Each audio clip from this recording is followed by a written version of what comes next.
Deddy Mulyadi ditagih janji sampai sekarang belum ada bukti. Takut pendukungnya sadar ya kalau kerjanya cuma di konten. Amnesty Internasional meminta KDM mencabut aturan jam malam pelajar. Anggaran itu untuk sewa kendaraan listrik untuk para pejabat. Dan kita doronglah rapat-rapatnya cukup di pinggir sawah, pinggir sungai, di gorong-gorong, di pemukiman kumuh, di pinggir laut, ya, di tempat sampah.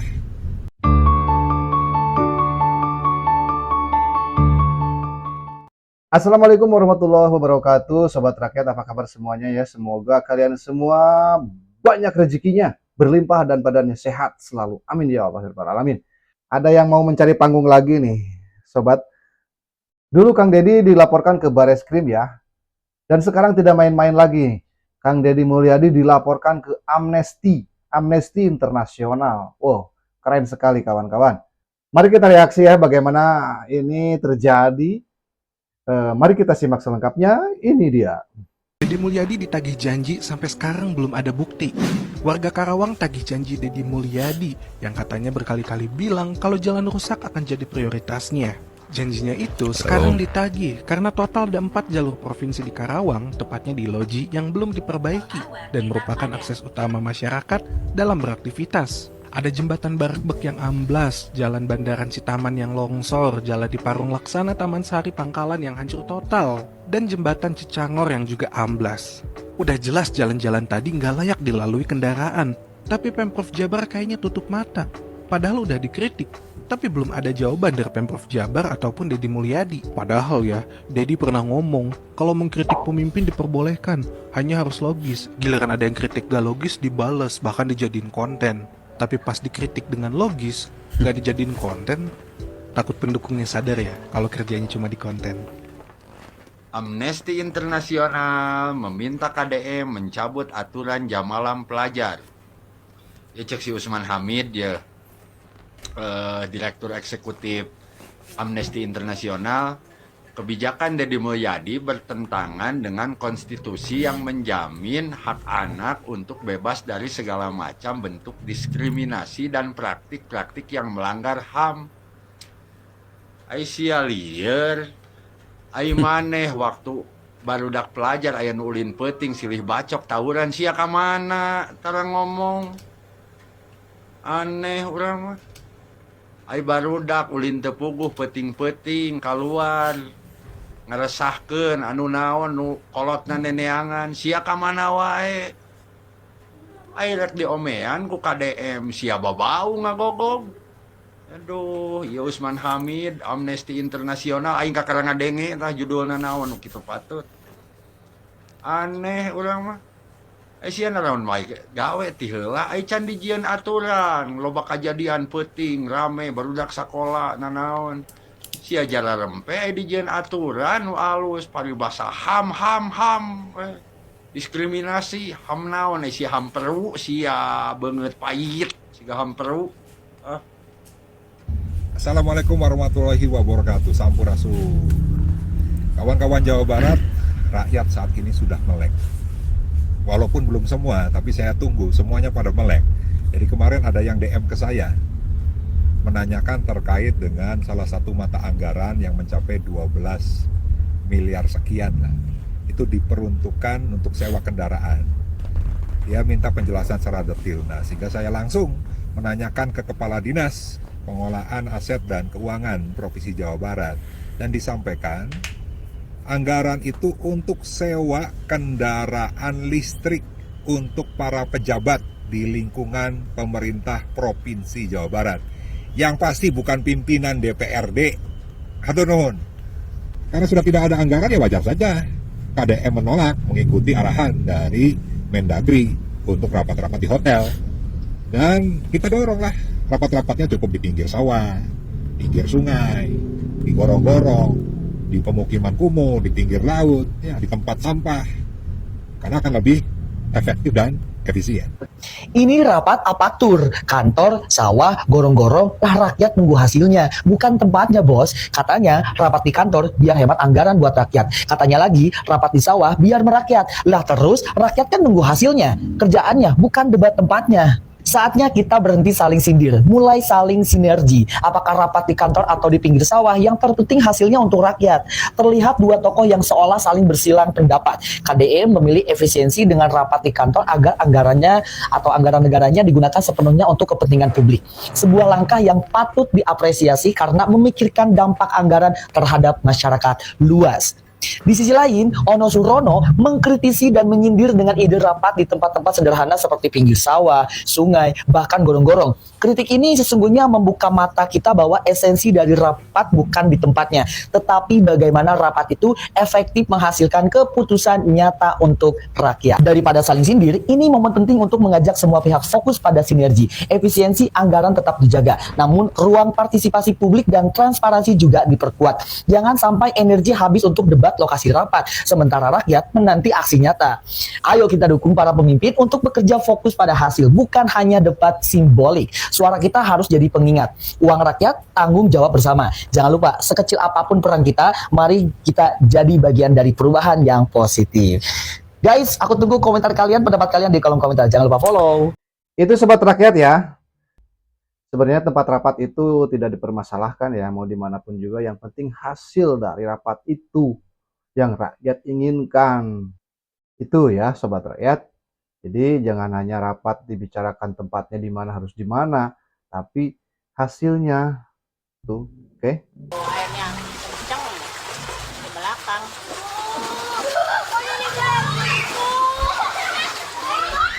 Kan sudah penuh langsung ke depan. Ini mau banjir lagi. Ya sekolah tuh, lihat nih, udah banjir.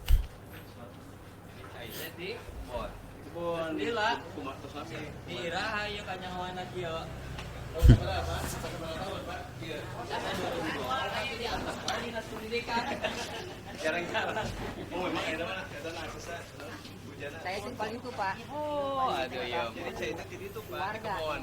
Saya di kebon itu disolokan ke payung. Supaya teh dangkal eta teh. Bahkan anu teh aya eta sawokanana. Jadi malik ka dieu. Di ditu gorong-gorong napi nu mangpet. Jadi saya teh kan di sana. Sekolah teh kocok mah dulu. Berarti bang tahun-tahun jadi kocok ya? Kami hujan agung wo. Ya, berarti salila musim hujan jadi kocok pan ieu teh ka mana ieu. Naon diararan teh wae. Alasanna kunaon ceh hengannya ka dinas pendidikan. Ai sekolah mah korban bahasa rasa. Lain korban pan kudu lagi beunang dikoordinasikeun jeung dinas terkait atuh. Gusti sekolah mah teu wala kaya, kuduna dinas pendidikan nu mikiran. Dina banjir teh ngan sakali. Oh ya sakali ge pan ieu teu kapikeun. Sakali Banjir sakali tapi ieu mah kan teu kapikeun. Pan itu jadi penyakit itu. Iya. Kocok teh pan jadi penyakit itu. Leungit. Malaria. kanan Pak, teh kanan.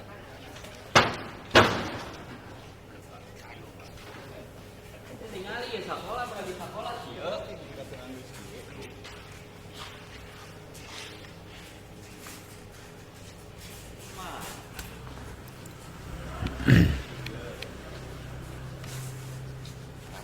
Ya.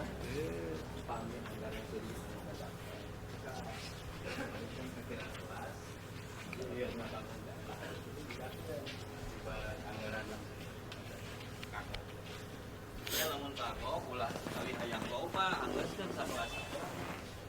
Mun beres. Kemudian punten beko aya di mana? Abdi peryogi beko ayeuna pisan di Cibodas. Cibodas di SD 1 Cibodas. Abdi di dieu keneh da. Makanya. Ya. Nah, Pak. Di dia. Nah, ieu kan aya jalur Pak. Kadang aya jalur dia teh. Mentok di itu malah dijagaan di Kukarung tuh, Pak. Jadi balik saya teh ka ditu. Oh. Kenapa kan dia? Saya teh bijen. Itu kok sebab di halangan Kukarung. Saya teh jadi balik. Ka ditu. Kita iya kan kudu aya kuduna. Kudu aya ieu teh. Jalur cai. Itu terus di kamari terus dari sana. Kadang Da ayeuna dikirim beko ya. Ayeuna kirim beko. Rohan we nu halus. Gabriel di Kubeko, mana jalan cai, nu tadi jalan cai, balik ke jalan cai. Assalamualaikum, izin Om Bupati melaporkan untuk normalisasi saluran yang ada di desa Cibodas. Ini udah mulai dilaksanakan. Alhamdulillah aparat-aparatnya juga setempat ada nampak hadir Pak. Doanya mudah-mudahan lancar Pak. Terima kasih. Assalamualaikum. Yang dilakukan oleh Om Jen begitu ya. Ini kalau saya lihat dengan Kang Dedi ya, 11-12 ya. Bagaimana tanggapnya dalam membereskan masalah ya. Terutama ya di bidang banjir ya. Jawa Tengah kalau dibandingkan dengan Jawa Barat ya, KDM sendiri itu mungkin ada strategi atau branding yang harus dilakukan Pak Lutfi nggak sih Pak? Kalau menurut Pak? Saya pikir ini menariknya, Pak Lutfi itu sudah punya branding yang sangat bagus, sudah punya satu slogan yang sangat-sangat bisa membumi, yaitu ini ya, yang ngopeni dan ngelakoni.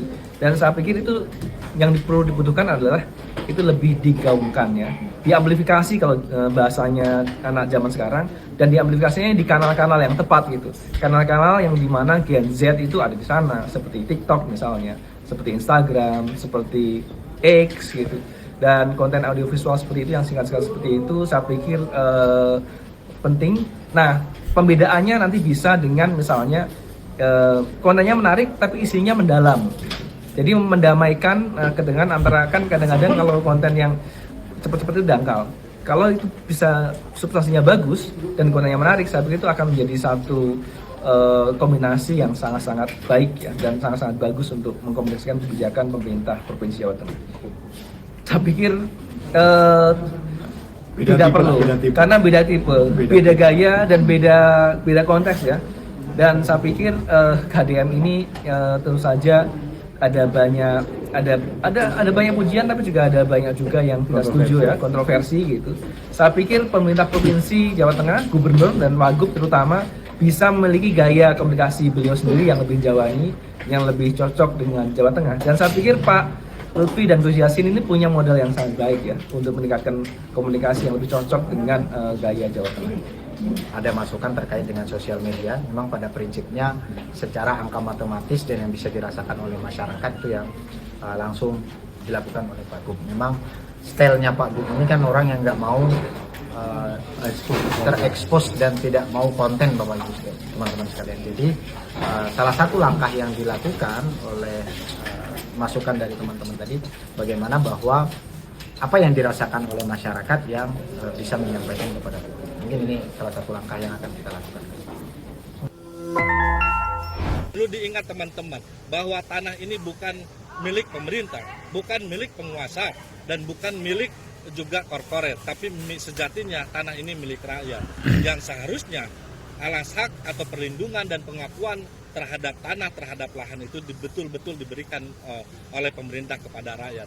Bahkan yang prihatin saat ini, selain bagaimana intervensi dari setiap kegiatan itu yang lebih dominan diintervensi oleh kegiatan tambang, kegiatan properti, kondominium di mana-mana, resort di mana-mana, hotel di mana-mana, dan lain sebagainya, itu mengalihfungsikan kawasan yang menimbulkan degradasi dan menimbulkan pelepasan emisi dan krisis iklim yang terjadi saat ini. Tidak hanya di Jawa Barat, tapi di pelosok negeri ini. Terjadi di semua provinsi, dan tentu pemerintah harusnya mawas diri. Salah satunya Jawa Barat, di mana Deddy Mulyadi tidak harus juga mencerminkan dan melakukan terus pencitraan, tapi harus menjalankan amanat-amanat yang dituangkan oleh Undang-Undang UPA. Apalagi dia sekaligus sebagai ketua gugus tugas reforma agraria atau GTRA yang seharusnya menjalankan fungsinya itu, bukan hanya melakukan sanksi teguran kepada perhutani atau sanksi teguran kepada PTPN yang dimana sudah mengeluarkan surat edaran untuk menghentikan kegiatan-kegiatan properti, kegiatan-kegiatan tambang di kawasan lindung. Tidak hanya cukup itu, tapi mereka tidak lagi diberikan penguasaan lahan yang luas dan berikan penguasaan lahan itu kepada rakyat. Yang nyatanya rakyat dapat menguasai tanah dan rakyat dapat berdampingan dengan kawasan dengan baik tanpa harus merusak lingkungan. Rame di pemberitaan Wakil Bupati Purwakarta, Wakil Bupati ngonten. Gak apa-apa mau disebut Wakil Bupati ngonten, Wakil Bupati apa, terserah. Yang penting tujuan Abang Ijo ngonten supaya masyarakat merasakan hadirnya seorang pemimpin yang mau mendengar keluhan masyarakat, terus ditindaklanjuti, terus merasa terbantu dan tahu informasi. Dan tahu juga punya wakil bupati itu dia kerja apa enggak. Bang Jo terlahir dari seorang anak petani yang merasakan pahitnya hidup. Bang Jo merasakan makan daging 1 tahun sekali di saat lebaran. Bang Jo merasakan beli baju bagus itu di saat lebaran. Jadi jangan anggap sepele bagi oknum-oknum yang ada di sekolah yang menyelewengkan dana bantuan PIP. Besok Sepurwakarta Bang Jo akan keliling mengecek dan mengaudit bantuan itu sampai atau tidak, diselewengkan atau tidak. Jadi Bang Jo akan komitmen masalah bantuan PIP ini. Bang Jo akan keliling ke sekolah-sekolah memastikan bantuan tersebut bisa tersalurkan. Jadi bagi para oknum, siap-siap, Bang Jo bakal keliling. Bang Jo nggak akan mundur membela masyarakat Purwakarta bahwa bantuan tersebut itu sangat berguna. Walaupun 350, 750, jangan anggap sepele, itu sangat berguna bagi orang yang membutuhkan. Jadi para oknum dari sekarang bereskan sebelum Bang Jo turun ke lapangan mengecek langsung. Menurut pendapat saya, 3 bulan ataupun 100 hari Pak Deddy Mulyadi ini ya sudah cukup baik ya. Baik dalam arti sudah bisa menciptakan opini. Jadi 100 hari ini apa yang dilakukan Pak Deddy Mulyadi? Menciptakan opini. Nah, opini-opini yang dilakukan oleh Pak Deddy Mulyadi adalah sebuah tawaran solusi. Sudah jadi solusi? Belum. Sudah jadi regulasi? Belum. Tapi 100 hari Deddy Mulyadi sudah bagus menciptakan opini positif. Contoh, runtah Namru langsung diberesan, di Walungan, di pasar. Itu gercepnya dalam upaya 100 hari dalam membuat opini positif. Justru saya menanyakan kepada Kang Ono dan reng-rengan DPRD yang lain, kalau Pak Deddy Mulyadi sudah menciptakan opini-opini yang positif, justru kami mempertanyakan ai kerja dewan naon. Karena sebelum viral tentang penegakan hukum lingkungan, tentang apapun yang dipiralkan oleh Deddy Mulyadi, kan dewan eueuh gawe. Kalaupun ada gawena tapi tidak menjadi sesuatu anu rame gitunya. Nah, terus ini yang menarik. Pak Deddy Mulyadi itu mencoret anggaran dana aspirasi ataupun dana yang biasa diberikan oleh anggota diterima oleh anggota dewan kan bentuknya miliaran. Jadi naon nu salila ieu dewan anu narima duit eta miliaran teh jadi naon larapna jadi apa? Gubernur Jawa Barat resmi hapus PR sekolah mulai tahun ajaran baru. Kang Deddy mengatakan dengan tegas, anak itu belajarnya cukup di sekolah aja. Jangan bebani lagi dengan PR. Jadi, di rumahnya mereka bisa bantu orang tua, bisa rileks dan mengasah keterampilan atau olahraga. Ini merupakan kebijakan terbaru dan sudah ada aturannya yang dikeluarkan oleh Deddy Mulyadi selaku Gubernur Jawa Barat. PR sudah tidak akan lagi berlaku di seluruh sekolah di Jawa Barat mulai tahun ajaran yang baru ini, teman-teman. Kang Deddy menguraikan bahwa kebijakan ini dibuat agar nggak terlalu membebani pekerjaan akademik di rumah. Bahkan nggak jarang loh PR dari siswa itu sebenarnya yang mengerjakan orang tua. Ini yang jadi masalah dan menurut Kang Deddy justru tidak efektif untuk mengembangkan keterampilan mereka. Jadi pekerjaan yang ada di sekolah dituntaskan di lingkungan sekolah aja, sehingga ketika siswa pulang, mereka diharapkan nih nantinya bakal mengisi waktu dengan kegiatan produktif lain seperti ekstrakurikuler, les, bantu orang tua atau berolahraga. Dan sekolah-sekolah di Jawa Barat juga akan masuk pukul 6.30 pagi. Jadi pendidikan di Jawa Barat nih kelihatannya bakal berbeda banget mulai tahun ajaran yang baru. Semangat ya buat para siswa di Jawa Barat. Jadi segitu ya Sobat Rakyat videonya ya. Mudah-mudahan videonya bisa menginspirasi kepala daerah yang lain. Tapi intinya apapun yang terjadi ya setuju maupun tidak itu hal yang wajar dalam sistem birokrasi begitu. Sehingga itu sebagai cara untuk mengingatkan antara satu dengan yang lain ya. Sehingga tercapailah tujuan yang selama ini menjadi tujuan yang bagaimana untuk mensejahterakan masyarakat terutama di Jawa Barat. Tetap semangat dan jaga persahabatan Sobat Rakyat ya. Assalamualaikum warahmatullahi wabarakatuh.